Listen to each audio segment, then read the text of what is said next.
A long time ago, on a comics page far, far away.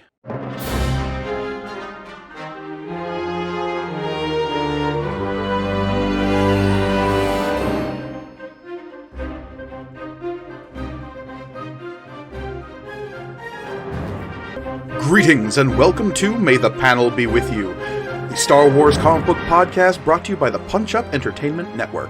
I am your humble host, Mike Gargoni, and joining me, as always, the womp rat to my T-16 back home, John Campbell. Oh, man. You know, some of these are more flattering than others. Hi, Mike.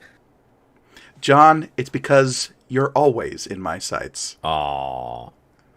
Now you're getting to, like, elementary school Valentine's card kind of phrasing, and I like it. Look, if there is a long, proud tradition in my life of buying the Star Wars branded Valentines in elementary and middle school, so this all comes back full circle. Oh, yeah. That's interesting. I remember giving out so many different ones. G.I. Joe, X-Men, I'm sure some Star Wars was in there, too. But yeah. Oh, man. Well, we're still cranking away on this Star Wars New Hope adaptation, aren't we? Cranking away is an incredibly apt description of the masturbatory writing we're going to be covering today in, yes, issue number 5 of the original Marvel Comics Group Star Wars adaptation from 1977. Today we are going to be talking about number 5, which was released on November 1st, 1977. We've got a lot of the same creatives as we did before. We got Roy Thomas on writing, and boy, does he just really crank on those words this whole issue. Roy Thomas is writing. Oh, yeah. He won't let you forget how much he's writing. Wow. We still got Howard Chaykin on pencils. We've got Steve Lealoa on inks. We've got a new colorist in the form of Glennis Oliver, though in the book itself, she is credited as Glennis Wein, because at the time, I believe she was married to Len Wein. Legendary Len Wein, yes. Yes, indeed. And we've got Tom Morzakowski on letters. Yes. Who sometimes gets more credit than other times, when sometimes it's just like, hey, Tom did some stuff too, man. And we've still got Archie Goodwin as our consulting editor.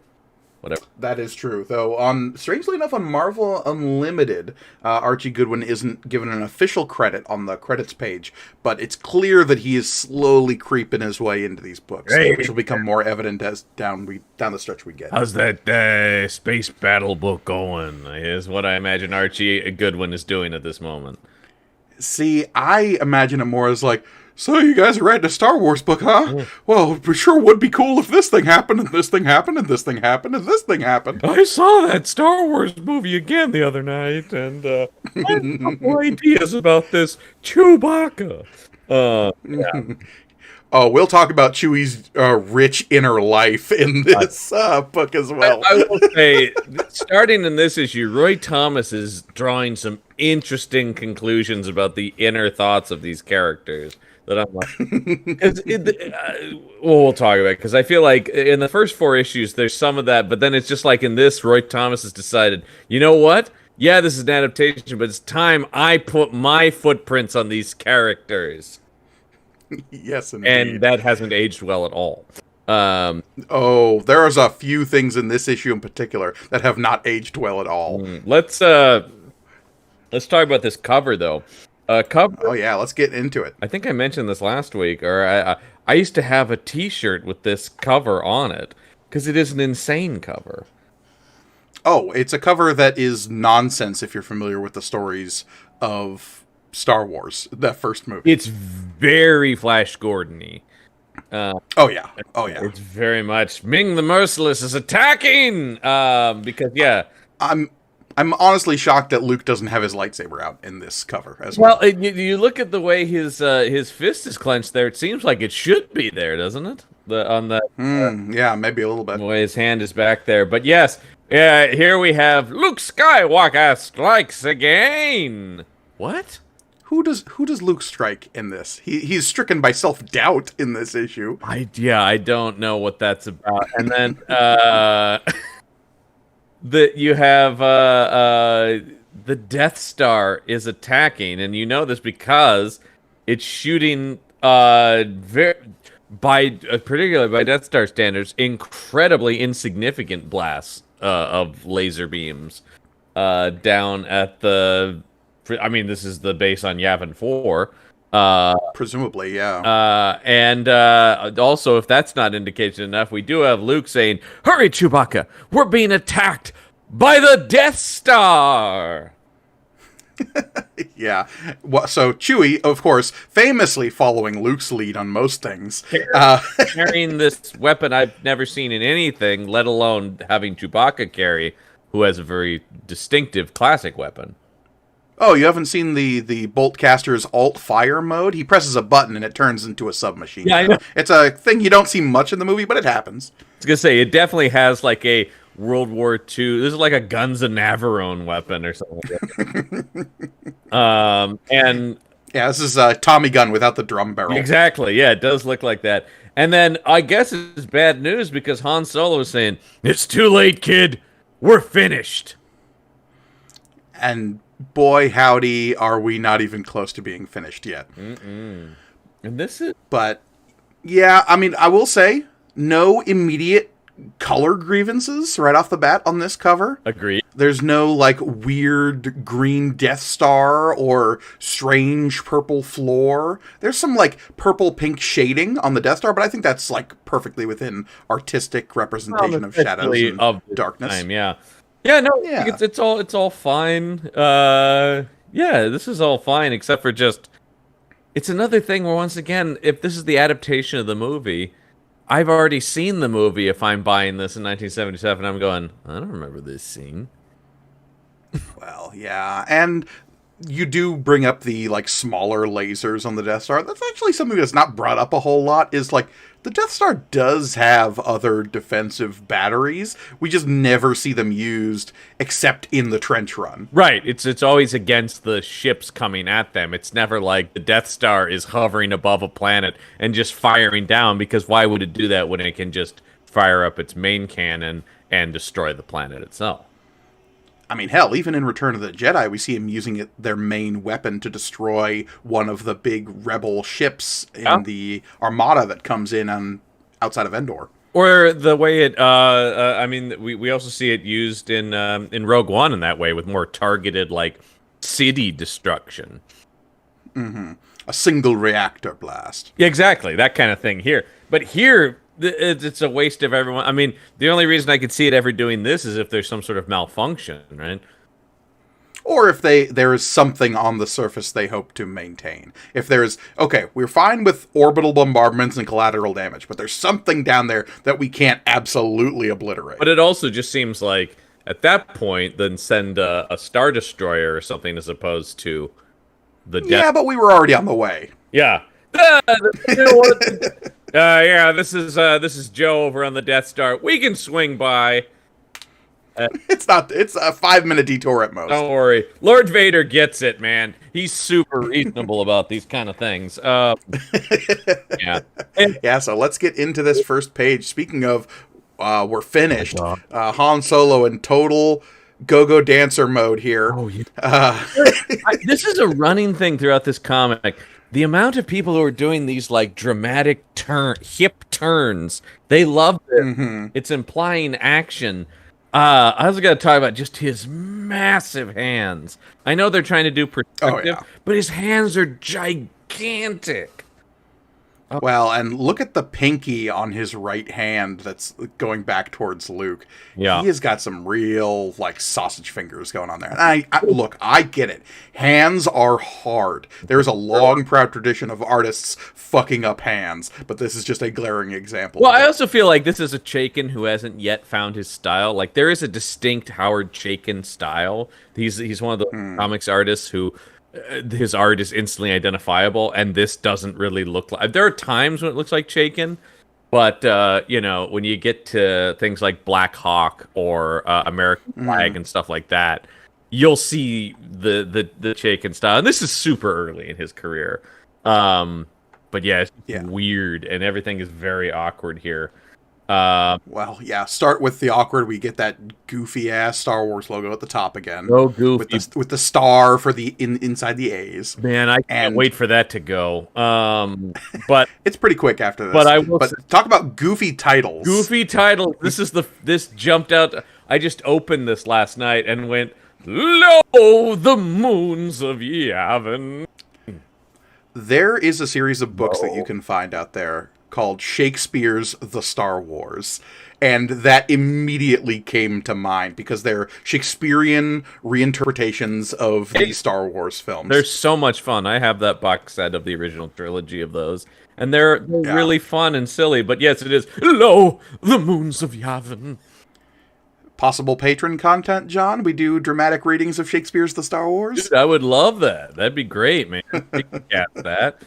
Yeah, I call dibs on Chewbacca. you got it, man. Just as long as I get to be Han Solo, that's all I care about. Of course. Yeah, so we get our story so far, which talks about all the stuff we've seen. Yep, they've just escaped the Death Star. Ben Kenobi sacrificed himself to shut down the tractor beam that held them in place, and now they're trying to escape, and whether or not Princess Leia can stay rescued, which I do enjoy that turn of phrase. Yeah, But that feels just fun. This is Roy Thomas has yet to get overly wordy here on this first page. I also love this dramatic. We've got the dramatic hip turn on Han Solo, and then just this like action pose on Luke Skywalker. He can't just be standing there; he has to be like, "Who? What are we gonna do?" yeah, and of course, yet another complete misunderstanding of the layout of the interior of the Millennium Falcon. I have no idea where they're standing. I think they're right outside the bridge, but it's really tough to say. I think so, only because if you look over in the right corner of it, I can kind of see that hallway with the weird sort of almost like pillowed entry. Yeah, but half the corridors inside the Falcon look like that. And again, True. I know we're talking about Mike Gargoni and John Campbell, have had the Incredible Cross Sections book.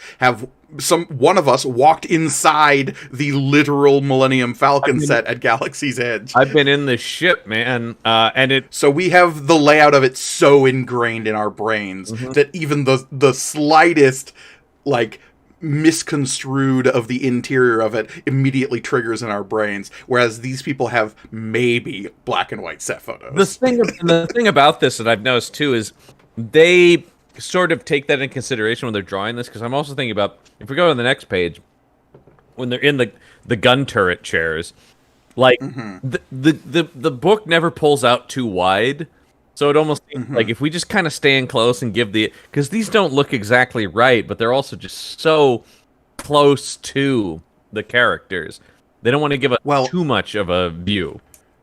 Something really distinct that I noticed is one of the most striking parts of that sequence is that there is this up and down axis to the Millennium Falcon that we engage with in this scene, so that Luke goes down a ladder and Han goes up a ladder to these turret positions on the top and bottom of the ship. Right. And so during that scene, they can turn and look over their shoulder at one another, and they can engage in dialogue. That's where the "don't get cocky" kid, which is completely absent from this book, by the way. Because that was the Harrison Ford improv.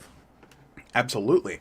But that whole three-dimensional awareness of geography is completely lost in this book because they're probably not aware that it's a thing in the movie as they're drawing this.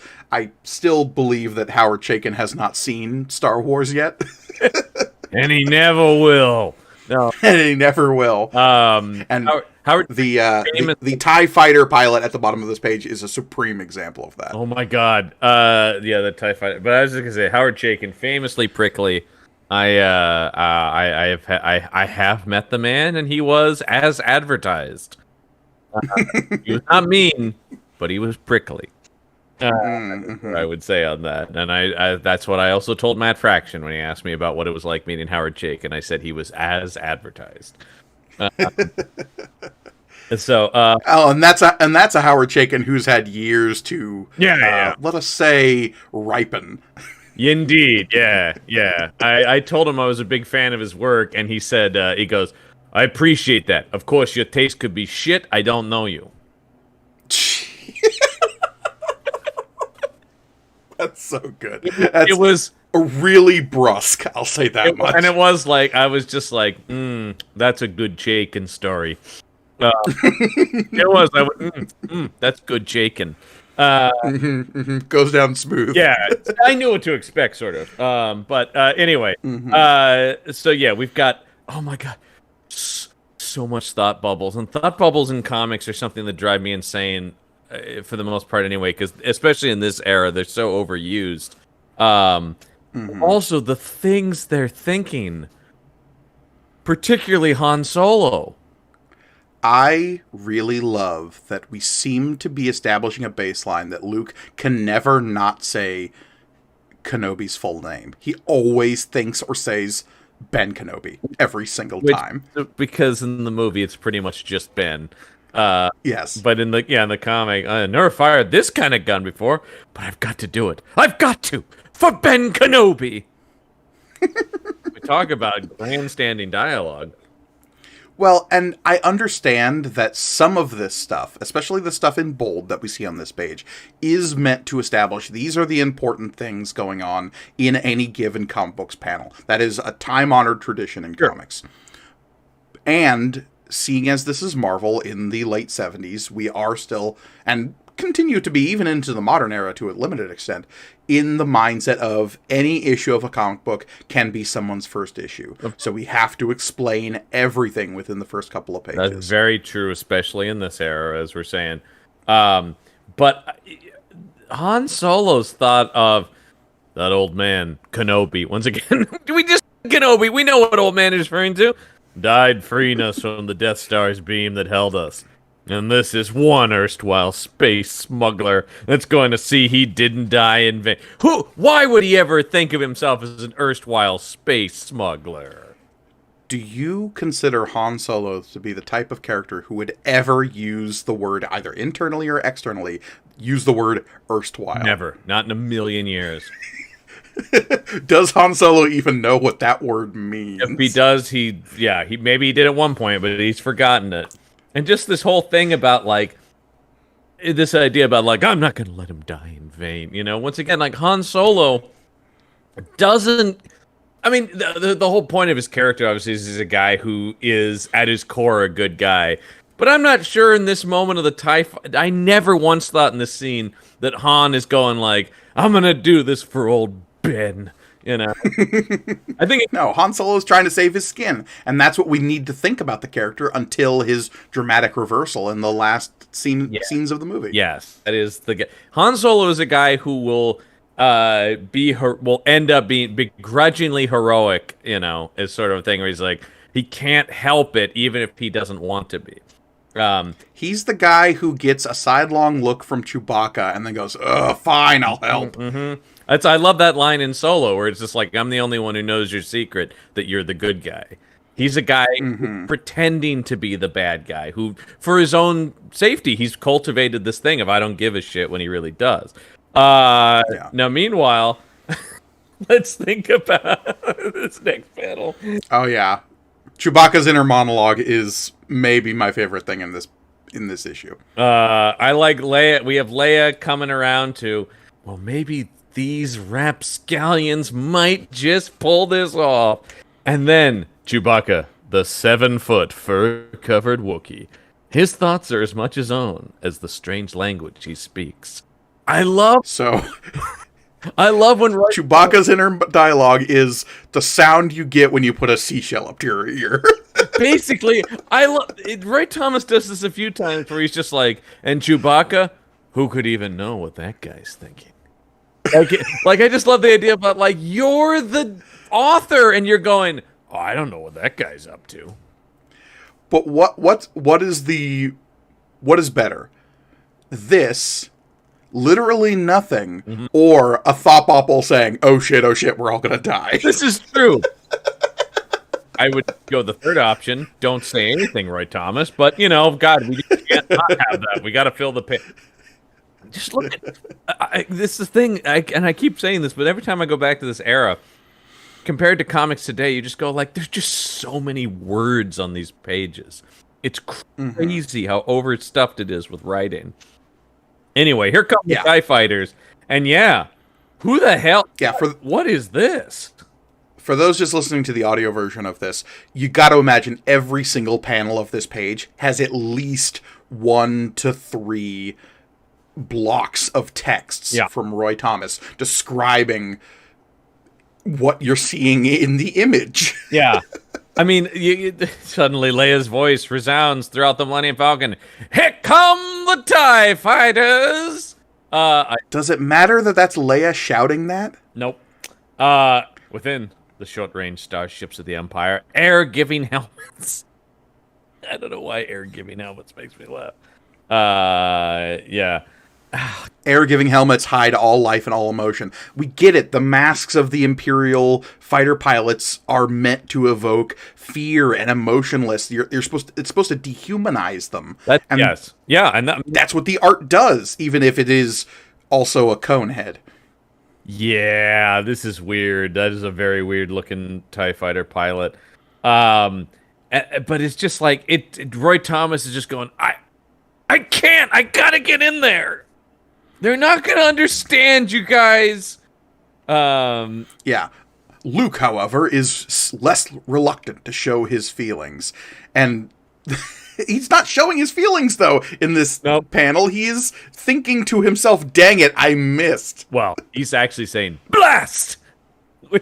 Well, of course, because this is a knockoff of a space. Oh my God, why am I blanking on the name of Flash Gordon? Good lord. Yeah. Flash Gordon. Yeah, it is. Blast! Gordon's missed again. Yeah, it is sort of. Yeah. I mean, once again, I've got to use the Force that Ben showed me how to use. And this, once again, this kind of robs the ending of the movie, is what I was thinking. Something where he's already going, I've got to use the Force. You're like, wait a minute, that's the realization at the end of the movie, man. Yeah, if it was at all implied in this sequence when Luke is like struggling with the controls of the turret here that we see in the movie, and him trying to grapple with the weird clunky controls and targeting systems, that he is also trying to use the Force, that would kind of lessen the end of the movie if he's been trying to do it the whole time. Right. It's got to be trust your feelings, Luke. I mean, that's the whole. Guys, I don't need to explain the end of Star Wars, do you? You've seen it. Pretty good. Yeah, you don't need to explain the ending of a 50-year-old movie. But then when we come to the next page, this is funny. The Force. The name Ben Kenobi gave as if, well, there really isn't a term for it. Ben Kenobi calls it the Force. Okay, but to be fair, at least so far... They don't... Yeah, you're right. Yeah, you're right. The Jedi at this point are Ben Kenobi and Luke Skywalker's unnamed father, who is a separate character from Darth Vader at this point. Oh yeah, and was for a lot longer than George Lucas would care to admit. Yes. But and we'll actually expand upon that later in this issue. It enabled Luke to wield a lightsaber skillfully by getting in touch with himself, and thus all mankind. Look, I told you there was going to be a lot of cranking it in this issue, a lot of masturbatory stuff. It is just so purple and like, oh, you can just see Roy Thomas's typewriter going, oh, that's good shit, man. That's it right there. Do it, Roy. Hit those keys. Yeah, so we get a lot of Luke struggling with the controls of this. We get the TIE fighters coming in, shooting them, the ship rocks. We get a good honk from Chewie down at the bottom of this page. We do. Leia's flapping about on the bridge that doesn't look like the bridge anymore of the Falcon. No, not at all. I want to talk about this third panel here, because that is Luke Skywalker talking, but that looks like Han Solo's hair to me. Huh. You're absolutely correct. Yeah, that is weird. This might be an art and lettering error. I think you need, I would say, flip those word bubbles. Yeah, maybe. I'm going to flip back a couple of pages, see what they're doing with the hair here. Though, to be fair, the art isn't detailed enough in any of the pages before. Well, actually, that's not true. Okay, there's Han Solo's hair on the page before, Right. where we get the little curl down towards his And eyes. same- And Luke has the bangs. Yeah, I think these word bubbles are wrong. Yeah, that's very probable. But then again, the faces change in every panel, so it's really tough to say. That's why I have to go with the hair, because I can't. There is no consistency in the faces here. But all I know is there's trouble on the Falcon when it goes Ree. Yeah, Rees are bad. Rees are bad on a spaceship. We know this. Yeah, and you can tell particularly when Chewie is then responding Ronk. Oh, I mean, the Haronk, you gotta respect the Haronk. He knows that something's gone wrong, because he hears the Ree. Gauges whine in protest at the quantity of lethal energy they are being asked to monitor and compensate for. Somewhere L3 is saying, "Bitch, what are you doing?" Yeah. All right, so we go. So on the next page, we get a little bit of action. We get Luke still struggling with the controls, but eventually he shoots one. Actually, no, I think Solo shoots one here. Yes, he does. But I thought Luke does nothing. I do actually like the props to Howard Chaykin for this shot where the turret is blowing the. It's like we're catching the TIE fighter as it's exploding apart. That actually looks cool. Yeah, absolutely. And I think there's some good drawing of motion lines here, kind of giving you a sense of how the ships are moving through space. It's just a little overcluttered with narration boxes. Well, because once again, look, Roy Thomas has done some great stuff, but I will say, always kind of been. I mean, Roy Thomas was the heir apparent to Stan Lee, right? And I think their writing style is somewhat similar in that they were both kind of guys who overdid it. But you can actually see the beginnings of Chaykin having some promise, and Roy Thomas needs to shut up. Although this close up, like deep focus shot of Han giving the thumbs up is so weird. When did he put those gloves on? He didn't have those he has them in the movie, but we see Harrison Ford put them on. Here, all of a sudden, they just appear. Because I'm sure, once again, they had a photo where he didn't have them on, and then a photo where he did have them on. And that's what happened here. Luke does blow up another TIE fighter, and this is also where they start throwing around that Han is a Corellian. That I did find fascinating, because the establishment of Han being from Corellia really happens in novels and other media outside of the movies. I don't think it's actually even ever mentioned in the films proper. I don't think it is either. And I think really probably that came from some kind of Bible they got or something, right, about these characters. Yeah. Well, that would be like truly cemented in the West End RPGs later, like exactly what even Corellia is. I think there is a dropped line in this movie in particular when they talk about Corellian bulk freighters. Yeah. So they know that like Corellia is a place where ships are made. Han does say something about, you mean the big Corellians or whatever. He says something like that. Yeah. Big Corellian jobs. But the idea that Han is Corellian is interesting. And it's here, and suddenly it appears in dialogue too. We're not out of the woods yet, Sonny. No, he calls him kid a lot. I don't remember Han ever dropping, "Hey there, Sonny." Well, look, the Han in this book is of an age that we cannot even begin to imagine. We don't exactly know how old Han is compared to Luke in this, because both of their faces keep morphing from old men to young people and back again. This is true. Because Han is supposed to be about maybe 10 years older than Luke? 10, 15 years older? Roughly, yeah, somewhere in there. Yeah. But in this, I who knows? He might be 35 years older than him, for all we know. So let's go to the next page. This goes on for so long. If you just read this comic, you would think this is the most epic battle sequence in this movie, and it's like a 5-minute skirmish in the film, and it's great, but it's really a small thing. Yeah, well, what it does in the film is it establishes Luke's bona fides as being actually competent at shooting things. It is something he is capable of doing, Right. even if it is with computer assistance. Yes. It is also like showing off that the Millennium Falcon, which up to this point really hasn't done a lot of combat, is capable of taking out enemy craft, which was, of course, important in the third act. Yeah, well, exactly. It does that, and I think it establishes the TIE fighters as the fighter ships of the enemy. I mean, a lot of it is to lay seeds for stuff that will happen in the third act, but that's kind of what an action movie does, right? We're understanding how the action of these vehicles function. Here, it makes it seem like, number one, I think they blow up more TIE fighters on this than they do in the movie. Or at least, I don't know, maybe it just feels that way because it goes on forever, but it just seems like they're really getting blasted again, and these TIE fighters are coming wave after wave here, because here they come again! You know, it's like, I don't remember Well, that. you gotta...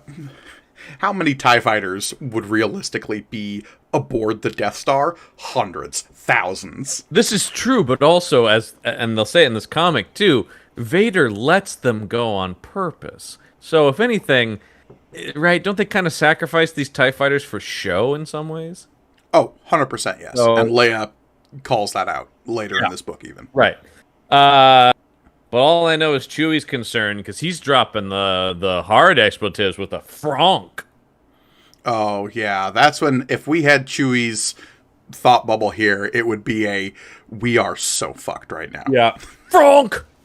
Don't, Also, don't worry, crew. yeah, I like... Han referring to everyone aboard as crew Yeah. seems really out of place because for the longest time, and this has always been the characterization of Han Solo, once you're his crew, you're effectively family. Right. And he's known Luke for 5 minutes and Leia for 1. Right. And he actively dislikes the droids. Yeah, I would say it's not until maybe halfway through Empire that you really have him where he would be saying that, you know. But it does. I mean, I understand he's Captain Millennium Falcon, but he's not Captain Kirk going like, "Listen up, crew.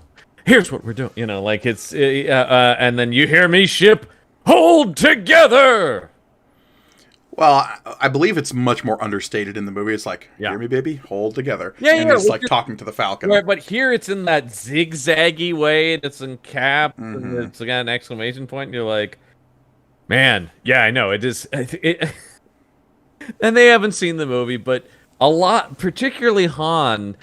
So much of the appeal of that character is in Harrison Ford's understated performance. So to make him here going, ah, oh, ah, ah, you know, like throughout this whole thing in his tone. You talked about Captain Kirk. That's definitely what the comic seems to be going for in terms of what they know a starship captain acts like. Yeah. It's those dramatic, standing, like, we need to hold together, crew! Yeah, because Shatner is the exact opposite of understated.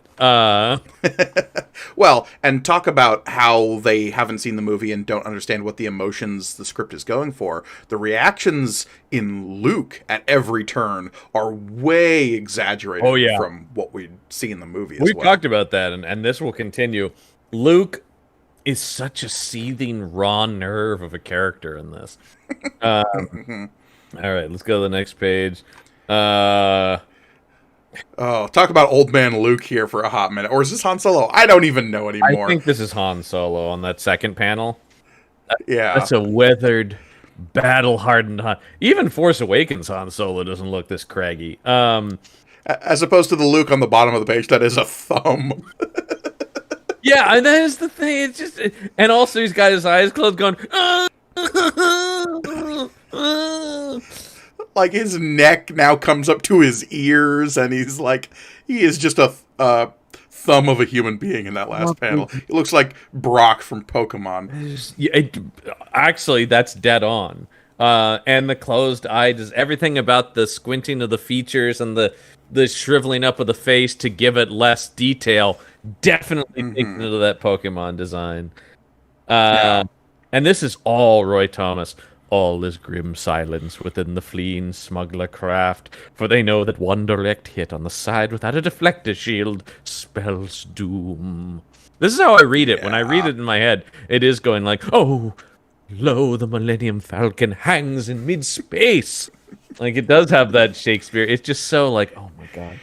And what a light upon those twinkling black skies do we see the Falcon of Millennium High. There is that exact thing. That is, And at the last possible instant, before it passes out of range, he swings his weapon nozzle minutely, his fingers tightening convulsively on the fire control. Yes. Now shouteth Luke Skywalker to the heavens. Convulsively? Get that out of the that's not a comic book word, man. Also, aren't the thumbs the one that's hitting the firing buttons on these guns? Yes. There's no trigger. Yes. It's drawn that way, too. I honestly think Roy Thomas never looked at any of this art. I really do. Like, there's a thing where I'm just going, like, he is once again at his typewriter going, yes, and then whatever, and then it's like, Howard, draw it, who cares? I've done my part as the writer. Well, and we've talked about how even Howard Chaykin's art is maybe being, like, really touched up by Lealoa's inks, and that's doing a lot of heavy lifting in terms of the detail and what's actually being shown to the reader. Oh. So for all we know, Roy Thomas was just seeing the first like thumbnails of the art passes and then just wrote all of his narration based on that. Go to the next page, and the Imperial fighter turns into a rapidly expanding cloud of phosphorescing dust. I don't think that's a word. Phosphorescing? No. Yeah. I have never heard that before. I was reading this last night and I had to go over that a couple times going, phosphorescing? I mean, I understand what you're saying, but, like, the process of becoming phosphorus? But isn't phosphorus, like, an element? Yeah, I don't know if it is a verb. So phosphorus, let's just ask Dr. Internet here. All right. Phosphorus is a mineral that naturally occurs in many foods and is also available as a supplement. It plays multiple roles in the body. It is a key element in bones, teeth, cell membranes. It helps activate enzymes and helps keep pH within normal range. Sure. Now, phosphorescing. Phosphorescing, yes. Phosphorescing. Is this a word? So phosphorescence is light emitted by a substance without combustion or perceptible heat. So then that's just an incorrect use of that word anyway, right? So phosphorescing would be light emitted in space without heat or combustion, but it is an exploding spaceship. So yes, that's wrong. Yeah. Bad Roy Thomas. Bad Thomas. And then we get some of Chaykin's worst art here, because you want to talk about Luke being a sentient thumb. Look at that in the middle. He has no neck at all. I don't think we're ever going to cover it on this show or any other show, but the old, I don't even know what to call them. They weren't like puppet movies, but Thumb Wars. Do you remember those thumb movies? Yeah. Oh yeah. Yeah. The guy who made Kung Pao Into the Fist made a bunch of thumb movies. There's Bat Thumb. There's Thumb Wars. Yes. Some of those. Was there a Thumb Matrix one? I want to say as well. Might have been. Yeah, that was about the right time. But yeah, it was the whole thing where they were animating faces onto people's thumbs. Mm-hmm. And that's what Luke looks like here. He definitely does. And then Han looks really weird once again. Boy, it's just... So they're like, we made it, princess. What do you think, sweetheart? Not bad, a bit of rescuing. Yeah. You know, sometimes I even amaze myself. That doesn't sound too hard, says Leia. I like that back and forth, and that's in the movie. Yeah, that's good stuff. And I think some of the helps is because it's in the movie, we can hear it in the voices of Harrison Ford and Carrie Fisher, and so we're like, that's Right. good. They have good chemistry.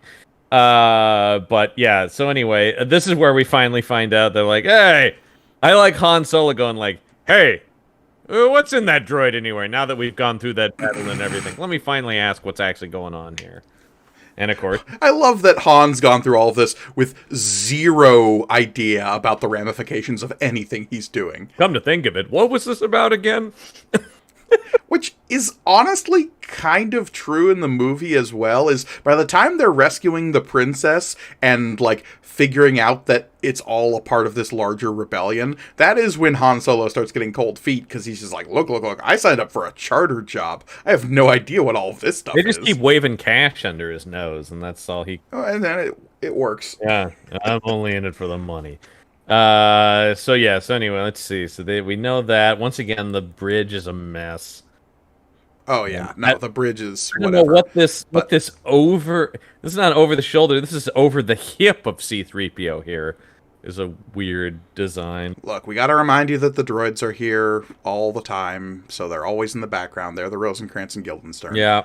Now we go back to the Death Star, while back aboard the formidable battle station known as Death Star. Or you could just show me the Death Star with a word bubble coming out of it, and I can assume the next scene takes place on it. The fact that he consistently drops the from the Death Star. Is anyone referring to it as Death Star outside of certain battle raps? No. And I... But there's something, once again, it has to be in this Roy Thomas way. It could just say, meanwhile, aboard the Death Star or something like that. It doesn't even need to say that, as we're saying. But still, just the idea of, while back aboard the formidable battle station known as Death Star. Yes, once again, The artist formerly known as Death Star. yeah. And then this is so wide and so gigantic. This discussion between Vader and Tarkin here. It's so big that the colorist and inkers feel the need to put light halos around the two characters to make sure you know who's talking. That is absolutely what it is, because you got these two control guys. And I get it. They want to capture the grandeur of it, but it's a weird moment to choose grandeur, I guess. And it's immediately undercut when, in the bottom left panel, Vader has his fists raised, like, I've got them now! Some of the body language on these characters is so... I mean, once again, we know this is, but still it is like, oh, good day, Vader! Yeah, imagine Darth Vader with his fists up above his helmet, shaking his hands like, yippee! Yeah. Oh, I've got them rebels now, Tarkin. This is so wizard, Tarkin. Have no fear, this will be a day long remembered. It has seen the end of the last of the Jedi Knights, and soon, very soon, it will see the end of the rebellion itself. Which I like that Vader can get excited about stuff, don't get me wrong. It's just not something I'm used to seeing. I do too, but once again, we have much more context for who this character is going forward, but there is just something so bizarre about this dialogue. It's like a little too much on Vader, Soon. Mm-hmm. Very soon. Anyway, let's go back. I like the idea of a giddy Vader, that's all. Yeah. Once again, here, go to the next page. There's more of Roy Thomas as back aboard the Millennium Falcon, somewhere in the void known as hyperspace. Oh, for the love of... Everything is this and that, known as this, and, Look, as a guy who has fumbled his way through writing science fiction novels, it is not hard to imagine where these sorts of instincts come from. It's just that on a comics book page, you only have a certain amount of real estate, and so to take it up with a long slug line with something that is immediately obvious is hard to stomach. It is. This is also a weird, once again... Comics are visual medium. You think about how you're telling stories visually. Why am I looking at Chewbacca here?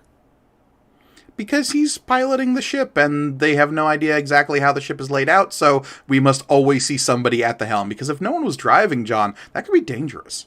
I just think it's just one of those things where I'm going like, I understand you just want to put Chewbacca in here, but like, how is this, as somebody who writes comic books, I am thinking a lot about choosing panels and going, oh, this is the visuals that are important to tell this section of the story. And here, it's just like Chewbacca. He's basically going, will those two shut up? I mean, look, that's Chewie's role for the next 2 movies, John, so... That's right there. This is the start of Chewie being the third wheel in this relationship, is what this is. And so it's just Han going like, hey, sister, I don't want any part of this. Just give me my money. And she... Can we talk about evil Leia face in this 4th panel here? God, and yeah. Han's doing the thing where it's like, I'm not doing this for you or your evolution. I'm doing it for the money I expect to be paid. And Leia says, you needn't worry about your reward. If money is all that you love, that is what you will receive. And it's got this ominous tone to her face that's like, receive in your grave. Yeah, it's like, oh, you'll be free of us. You'll be free of everything. Kind of tone to it. Put your money in a blaster, shit. Yeah, she's got this kind of scheming face. I like Leia scheming. I do too. Just why here? No idea. Yeah. Han Solo waits for his answer. ... But there is none. And yeah, we get this scene where Leia is complaining about how much of a mercenary Han is, but of course he is. And I found it interesting that Leia has this line in the movie as well. I was wondering if Han really cares about anything or anybody. And in the movie, Luke actually does have the line, well, I care. And instead, and in this, it's all thought bubbles. Yeah, and it's so weird, this pose, because it's so like he's going like, "I do, princess. I care. Oh, I want to care about you so bad, baby." Oh God, it's so gross in retrospect. But yes, it is this look of intense romantic longing. Like, some of this is in the movie, but the comic has really chosen to make this what is subtext. Just out front text in this, man. Oh, well, and talk about out and loud text. The last panel of this page, because we have this scene where Han is kind of ribbing Luke, and he has that line of, "You think a princess like her and a scoundrel like me? I think that's all possible." It's so completely the opposite of the way Hamill plays it in the movie. Here, it's literal gritted teeth and him going, no, I don't think to. Because I love in the movie, it's such a great Hamill delivery where he's like, you think a princess like her and a guy like me? He's like, no, I don't. Just like this matter of fact, like, no. Yeah, not possible. Yeah. Here it's like, oh, that idea infuriates me. His eyes are drawn such a way it really looks like one of them is twitching uncontrollably. You go anywhere near her, and I will cut your throat, Solo. You hear me? Yeah, Luke is kind of psycho here, man. Oh, yeah, absolutely. Like you said, he's a total raw nerve in these books. He vacillates between, like, extreme emotions on either spectrum. There's no chill. The satisfied look of, like, on Solo going, like, got him. Well, and that's what the satisfaction of Solo is actually something that the narration here comments on. What I found far more interesting is that it hints on this romantic relationship between Solo and Leia in a much more direct fashion than the movie does. In the movie, it's mostly subtext and the energy between the two actors playing off of each other, and you can read into it a lot. Well, because in this, it's straight up stated. I know, that is interesting, because I always thought Empire, the romance between them and Empire really came out of, and I think still it is the case, seeing more the way Harrison Ford and Carrie Fisher played the characters than how they're written, per se. There is a tension there, and 100% Lucas was trying to set up a love triangle because he does not know where this is going exactly. Right, exactly. But I do think that there was sort of a thing where it's like, oh man, we instantly see where the chemistry lies here. So it is. But in this comic, we have this narration block that says, Solo smiles at the younger man's jealousy, and he's uncertain in his own mind whether the added comment is merely to bait his naive friend or because it's the truth. Yeah. Han's got a thing for Leia in this Yeah, comic. I think they're really trying to seed the love triangle, obviously, in the comic. I think that's 100% Yeah. you see this is going, where it's like, which is all so creepy in retrospect, obviously. The whole thing is Yep. Then here, well, and that's why the light touch in the movie, you can kind of brush it aside as just like, oh, all of it's really chaste and it's fine, and we don't really have to worry about it once it's revealed that Leia is Luke's sister. right. In this, there's way more implication and straight up physical romance between the two characters that makes the later stuff incredibly uncomfortable. I read Chaykin's other work. He would have drawn Luke with a boner if he could have. He would have. And he stretched the imagination on that at all. Chaykin, one of comics' great pervs. I don't think he would deny that. But let's get to here we're landing on the moon of Yavin and that famously bright orange energy trail coming off of the Falcon. I mean, the colors here are all over the place, between Yavin being giant and purple, between the huge red energy trail coming off of the Falcon. There's lots of stuff here that could make me raise an eyebrow. The purple ground around the temple. There's a lot of like, okay, this is 70s coloring. Let's not worry about it. Here we get Roy Thomas, who really thinks he's writing a pulp sci-fi novel. The planet Yavin, a huge gas giant, is not a habitable world. Several of Yavin's numerous moons, however, are planet-sized themselves, and 3 of these can support humanoid life. It is toward the satellite designated as number 4, shining emerald-like with its thick jungles, that the Millennium Falcon finally drifts. Good God, man! And that's just the first panel. I know. We've got 2 more of these. Just give me the 4th moon of the gas giant Yavin, if you really want to get into that.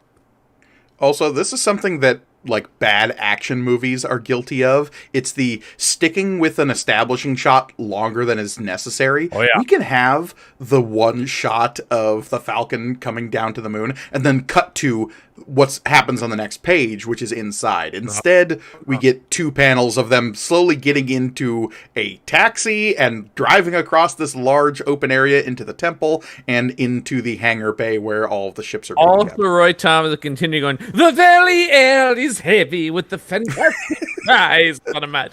Good Lord! And rotting in a forest of gargantuan trees. You're just going like, come on, man! Yeah, all that so we can cut to this page where Leia is greeted by her fellow rebels. This is what really, the taxi really got me in this one, where I'm going like, I don't remember that movie.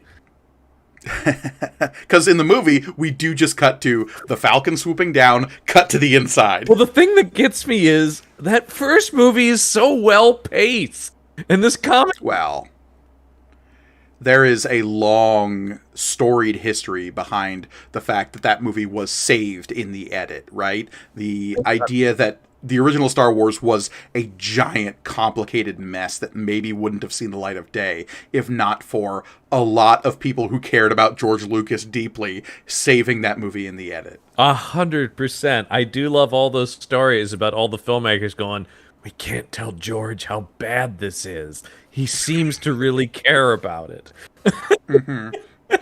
And so, there's a lot of Marcia Lucas, George's wife at the time and editor, really being an unsung hero of clipping this thing into what it is, which zips by. This comic is maybe actually kind of more of an indication of what it might have looked like. Where you're just and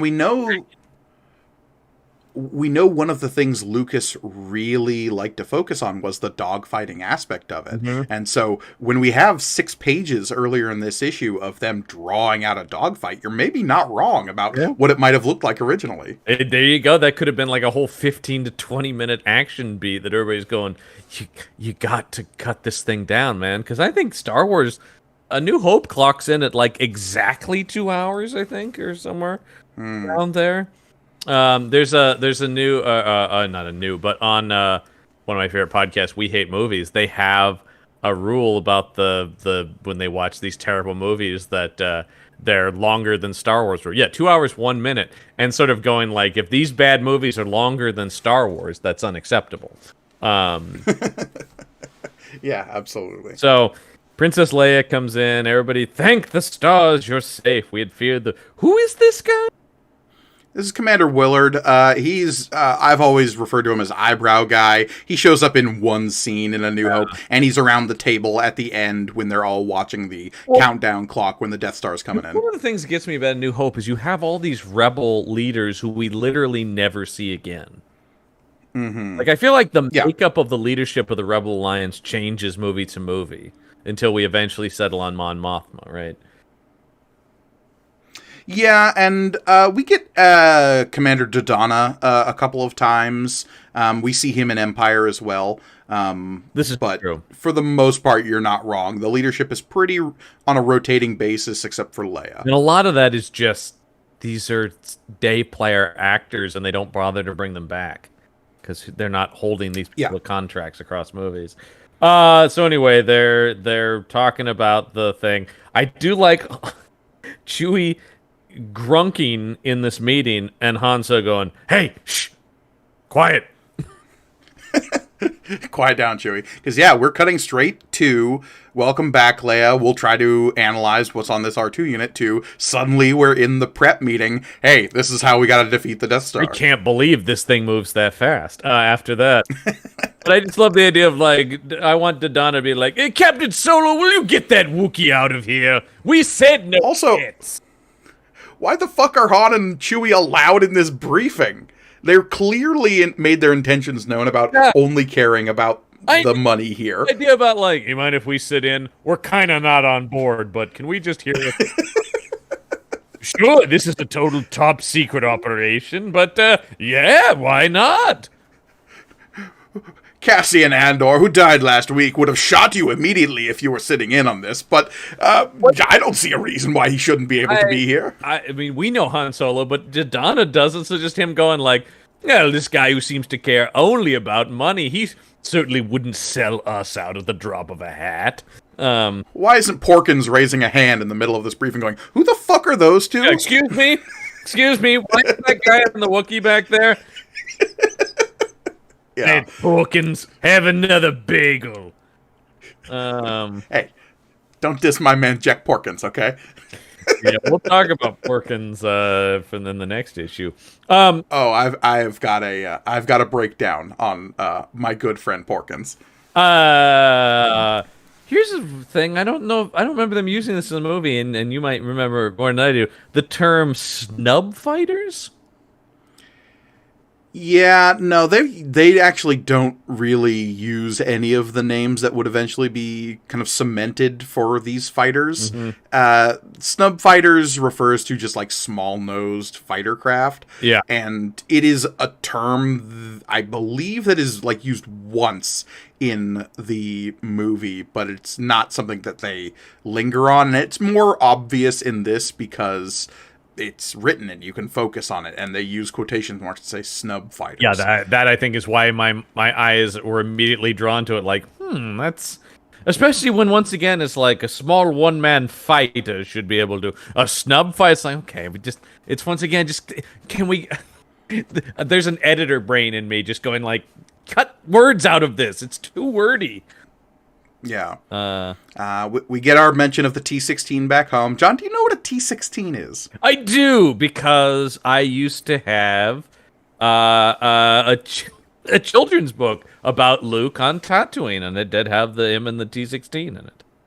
Okay. Yeah. For those who don't know, the T-16 is that like kind of three-winged triangular spacecraft that we see Luke playing with a toy of at the beginning of A New Hope when he's talking to the droids. And eventually we'll learn the significance of that toy in the Obi-Wan show. Oh, I love that. Yeah. But yeah, for the longest time, of course, we just know it as I used to bullseye womp rats in my T-16. Mm-hmm. They're not much bigger than 2 meters. Exactly, which is, that's good screenwriting. Like, this guy's got experience doing this. It makes it seem, even without the Force, that it is possible this guy could have made this shot. Mm-hmm. But there's a lot of Dodonna talking here, man. A lot. Yeah, and in the movie, it's really cut down to shoot the target, ship go boom. Also, his "May the Force be with you" seems filled with rage in this last. And may the Force be with you! And with you! Yeah. And with you! Yeah! May the Force be with you! Yeah, it is. I love casual Dodonna in this 5th panel, though, when he's got his hands in his pocket and it's just like, well, we're gonna be destroying this here Death Star. And remember, only a direct hit has a hope of destroying the Death Star. Ladies and gentlemen, Henry Fonda from On Golden Pump. But then immediately turn it into a rock band frontman Dodonna going, "And my force be with you." So yeah, just there's so many weird poses and stuff here. Now we got the classic: everybody run into their ships in the hangar. 3PO and Art just cruising around because once again you got to put a guy with a clipboard in the foreground. I love a good clipboard randomly in the background. It's just like, he's got notes. He's got to keep organized. I get it. Yeah. Excuse me. Is anyone, where did I park my X-Wing here? I've got to get my homework back there real fast. So anyway.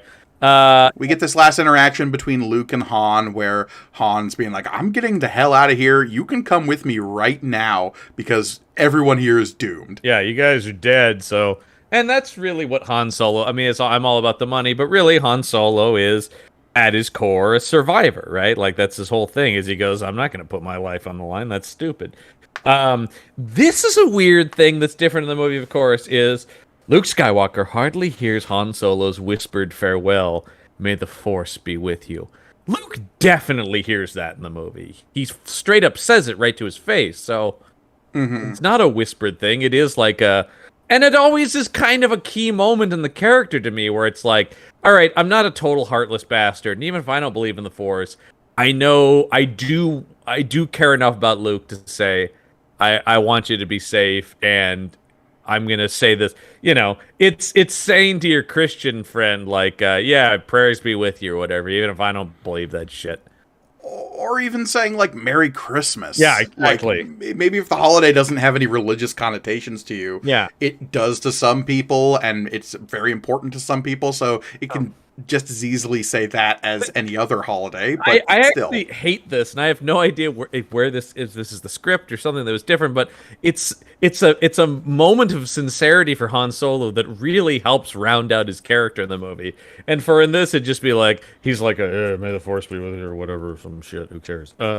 Right, and so Luke leaves the scene angry as opposed to, well, I guess we're just going to have to agree to disagree. Yeah, they still want to leave on good terms, because I feel like Han and Luke's friendship often gets short shrift in a lot of stuff, but it is... Oh, yeah. Yeah, it is but it is a key thing. There aren't like a ton of Han and Luke scenes throughout the movies, but when they're there, it's important. And so they're just tossed away here, but, we need to save room for this next page. So yeah, to our YouTube audience, it will be immediately apparent what we're talking about here. But to our listeners, right in the middle of this page, there is a scene of physical intimacy between Luke and Leia that is extremely uncomfortable in retrospect. And very much not in the movie. And very much not in the movie. Them entwining fingers, them passionately kissing. Yeah, this is not a peck. This is a... Also, this is when Roy Thomas chooses to shut the fuck up. No. I got nothing to say about this. You take me out. Yeah, no captions here, just lingering on the center page of the intimacy between a sister and her brother. And that pink background really helps sell that, like, Valentine's Day kind of like, Yeah. Also, mid-makeout, she's going, may the Force be with you. Yeah, I don't know. I mean, that's always the thing in comics, right? Is like when the dialogue actually happens compared to the action of what's being shown. Is it just before and then they kiss, or is it her trying to mumble those words through his mouth? I don't know. I prefer the latter there. May the Force be with you, Luke. You know, But then, of course, we've got cock-blocking Biggs Darklighter showing up in this fifth panel. Hey, buddy! Boy, if you think Biggs' return in the movie or introduction in the movie is kind of a toss-off, boy, it's even more of a toss-off here in the comic, isn't it? I also love the editor's note of Luke's childhood chum from Ish 1. I do love the term Ish 1. You know, Ish 1. I also love the very comic booky term chum. Yeah.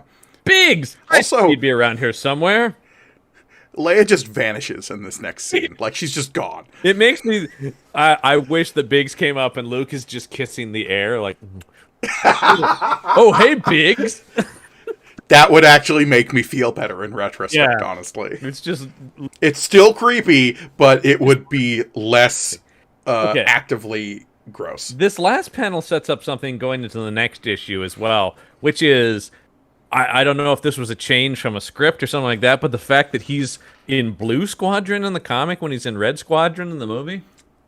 That's originally a thing that was in the script that they changed during shooting, yeah. Yeah. So that's just interesting. I don't know why. Yeah, and we would later see what happened to Blue Squadron in Rogue One when they are completely decimated on Scarif. This is true, but that's way after the fact. I just wonder why in the movie they just said, it's Red Squadron. I mean... Really, does it really? Because red means victory as a color. It's more aggressive. It's more, I don't know, red as opposed to blue. Sure, yeah. I mean, it's whatever. It's fine. It's not as cool as black. But yeah. Anyway. Or Rogue. Yeah. Well, yeah. Rogue is we all know Rogue Squadron's the coolest by far. Oh, I mean, I can't wait for us to get to the Rogue Squadron comics. Those rule. Those are some of the fondest memories I have of reading Star Wars comics as a kid, as the Rogue Squadron stuff. Hey, who's this guy? That's Blue Leader. Don't worry about him. he gets such a face. I'm going, man, I've seen that movie so many times. This face doesn't look familiar to me at all. Hi, everybody. Yeah. But this is also a cut scene from the movie where on the next page we have Biggs introducing Luke to Blue Leader here. Yeah. And Blue Leader saying, Skywalker, of course. I once knew your father. He was a great pilot and a Jedi. I know about Jedis. That's a thing people know about. Hey, everybody. I just imagine here. How are you doing? Outer Rim, Skywalker, of course. I met your father once when I was just a boy. He was a great pilot. I can understand why you cut this, because there's already been mention of his father being a great pilot and a Jedi and stuff like that, so it is, I have to imagine they thought it was just extraneous, right? Like, does it really matter? Mm-hmm. We know it. Galaxy will be a lot better off when the sons of the original Jedi Knights are back on the scene. What? Yeah, I don't know. The canon fandom in me is doing backflips trying to figure out how this could possibly make sense. Could somebody have met Anakin Skywalker, Jedi Knight and pilot, during, say, the Clone Wars, and knew about Anakin, but not his fall from grace? It's possible, sure. That's an interesting... Could they hear the last name Skywalker and go, oh shit, are you Anakin's kid? He saved my ass in the Clone Wars. Yeah. Well, that's an interesting thing. How do people don't really know that Anakin is Darth Vader, though, right? In the current canon. Yeah. There are maybe 5 or 6 people that know and are alive during this period. Right, okay. So, yeah. So then, yeah. Tarkin's put it together. You've got the Emperor, obviously. Obi-Wan has put it together. Yeah. Yoda, and depending on how far afield in the canon you want to get, Grand Admiral Thrawn has put it together. And Ahsoka. And Ahsoka, yeah, because she puts it together during Rebels, which takes place before this. So... and actually Maul, for that matter. But Maul is dead at this point. Maul is dead by this, yeah. Yeah. So, yeah, but... less than a handful is what I'll say. Yeah. But there are people who knew Anakin Skywalker as Jedi Knight. And the official records, I believe, state that Anakin dies saving the Emperor from Jedi traitors. That's the Imperial official story. Well, that creates the interesting thing about the more like, hey man, when the Jedi make a comeback, is although these are the rebels, so maybe they don't buy the official story, but the official story, right, is the Jedi overstepped their bounds and went crazy, right? That they tried to take over the Republic. Yeah. So, I don't know. It's a weird thing, but nobody's thinking about that at the time. But then this first panel in the second row here, we're back to squinty-eyed Pokemon character Luke. Yeah. yeah. And his page boy haircut is very pronounced there. Lord. But I'll tell you what is glorious is Biggs' mustache, man. That is a Burt Reynolds level mustache right there. Oh, yeah. What I find interesting in this issue is we vacillate back and forth between the Force being in air quotes or not. And I'm wondering what determines that. Sure, the Force. Yeah, the Force. But all the rebels are saying it without quotes. Yeah, I know. It is weird. Also, there's so much more. Hey, I'm your best pal, Biggs. I'm totally gonna die. Man, he puts such a target on his back in this sequence when he's just like, remember, I'll be your best pal forever. Yeah. Forever. Listen, you'll tell me all your stories when we come back, all right? Oh, I told you I'd make it big. Yeah, you made it. It's going to be just like old times, little buddy. We're a couple of shooting stars that'll never be stopped. Oh, Biggs, you're so dead. You got it, buddy. Oh, boy. I mean, it almost... We're going to live forever. Hooray! I'm going to just turn around and explode right now. Like, he should die in a hangar incident at this point. Just like... he slips and falls on some grease left behind my 3PO and dies. Oh, no. Who's this guy calling Luke Skyboy, too? What is this crap? Oh, he's just some engineer. It doesn't matter. I have no idea where this comes from. Yeah. I don't know either, and they're putting R2 in. Now, this does speak to, once again, the way that he's just like, I don't know, this one looks pretty beat up. We'll just get you a new one. It does seem like only our main characters really care that... the droids are like things they care about, because this guy is just like, who cares? Look, the acknowledgement of droid sentience is something that is almost never actively addressed in Star Wars, and something we got to get real used to real fast. Yep. Because, the droids are people, but most of the characters do not consider them that. No, because this guy is just like, whatever, you want me to swap this out? He's like, no, I care about that. And the guy's like, okay. Yeah, that'd be like you saying, but I really have grown attached to my garbage can. Why would you offer to give me a new one? Oh, we've been through so much together. My refrigerator means so much to me. I don't care that it leaks and the ice machine doesn't work anymore. He's my friend! That's how most people treat droids in the Star Wars universe. The only difference is we as an audience have attachments to the characters, so those people seem like real scumbags to me. Yeah, exactly. We know that they're, I mean, like, especially somebody like 3PO is like, that guy has a lot of complex emotions, and I don't know. Oh, he's a nervous wreck. I've never understood why you would want a droid that has, like, serious neuroses and an undiagnosed anxiety problem, and, ever since you got me that Paxil prescription, I felt so much better. Anyway, so here we go. Now we're on our final page. We got the commanders and Leia around that big glowy table. We've got the X-Wings taking off, and we've got them heading towards their final confrontation with the Death Star, as, in fact, the Death Star begins to close in. And though we don't actually see that. Roy Thomas can't not give us some more... the muted, gruesome animal cries which naturally permeate the strange moon world, overwhelmed by the thundering din of 4 ion rockets. God. Why is it just 4? If I'm remembering correctly, there's like 30 starships that go out from the Rebel base. Yeah, he's focusing on a single X-Wing, right? Which has the 4 exhaust. I guess, yeah. As a stream of silver starships catapult from the foliage in a tight formation to disappear into the morning cloud cover. John Houseman narrating Roy Thomas's Star Wars, folks. Yeah. Now it's do or die, and next issue, the final chapter. Well, at least of this retelling of the Star Wars movie A New Hope, for sure. About snub fighters. Are these shrunk down X-wings? They don't feel as long as a. Well, those were the mini kits that you can get, the Lego sets that are only like $4 or $5. They do look like that. I was about to say they seem shorter than the quote-unquote real X-wings. I was about to say. Yeah. Once again, I have seen in person, so I know they're real. Man, I saw one. I was right next. I saw one. I was there. I touched it. I saw Chewie working on. That was one of the most exciting moments of my life. Was walking into that park and just casually seeing Chewbacca with a toolkit out fixing the engine of an X-wing, going like, "It's real. Everything I saw was real."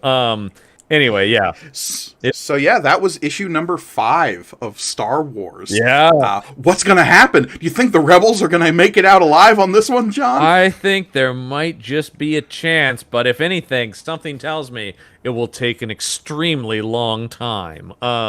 And maybe one lucky shot. We shall see. Yeah. Ugh. I'm almost done with this.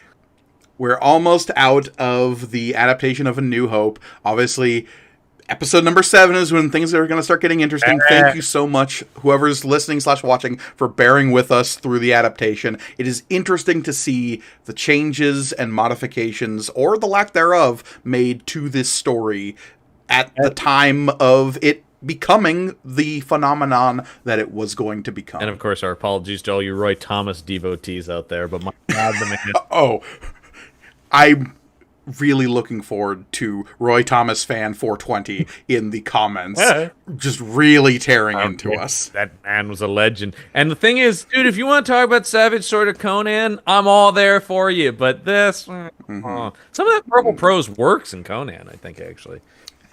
Oh, yeah. But that's a whole other podcast. Yeah. Because right now, you can, of course, support us via a whole mess of ways. One of the best ways you can support us is by leaving a review on whatever podcasting service you are listening/watching us to. If you're watching us on YouTube, make sure to dongle the tongles down below, smash that subscribe button, hit that like, get the little bell to let you know whenever the newest episodes of this show and all of the shows over on the Punch Up Entertainment Network, of which we are a part, drop on this feed. Shows like Panel Up, where John and I discuss pop culture stuff. Shows like Material Components, where I host a D&D game. Shows like The Action Shelf, where John Campbell and Michael Listman talk about crappy B action movies that have a lot in similar with the comics we've been reading here thus far in terms of pacing and general structure. Yeah. So be sure to check all that out, and you can also, of course, get exclusive content over on our Patreon page, patreon.podbean.com/punchup. Yes, indeed. Well, until next time, dear listener, may the panel be with you.